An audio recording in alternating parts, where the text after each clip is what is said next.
Around 2,000 years ago, ancient Chinese divided the sun's annual circular motion into 24 equal segments. Each segment was called a solar term, which represented a unique period of a year.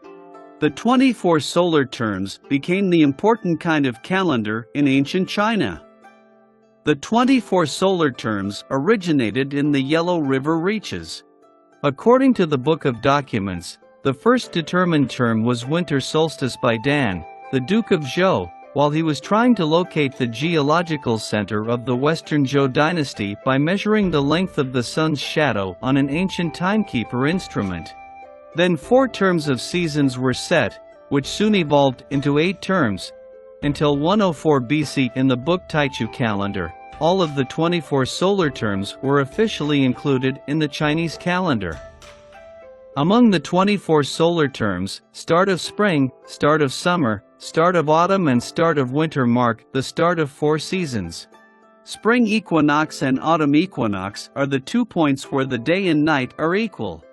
Summer solstice has the longest day and shortest night in a year, while the opposite is true for winter solstice. Rainwater means the start of the spring rains. Awakening of insects indicates that the spring thunder awakens hibernating insects.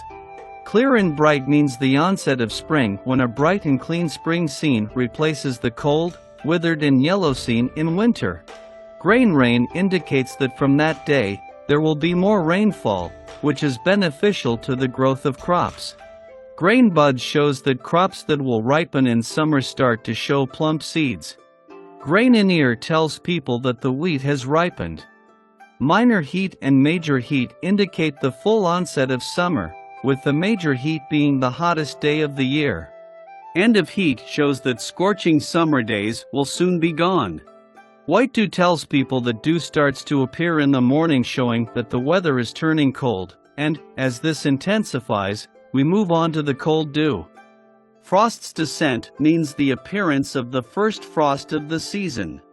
Minor snow and major snow mean the arrival of the snowy season. Minor cold and major cold indicate the degree of coldness in winter, with the major cold being the coldest day of the season. Originally, the 24 solar terms were worked out mainly for farming. People began to sow on awakening of insects in February, and transplant rice seedlings on grain in ear in May. Even till this day, the 24 solar terms are a knowledge system and social practice through which the Chinese organize their perception of astronomical laws and their relation with the natural world. In international meteorology, this cognitive system of time has been given the title of the 5th great invention of China. For thousands of years, the 24 solar terms have profoundly influenced Chinese people's way of thinking and code of conduct. It is vivid evidence of the cultural diversity of humanity. On December 1, 2016, the solar terms were listed by UNESCO as an intangible cultural heritage. In the series of the 24 solar terms, we will introduce the origin and customs of each solar term in detail.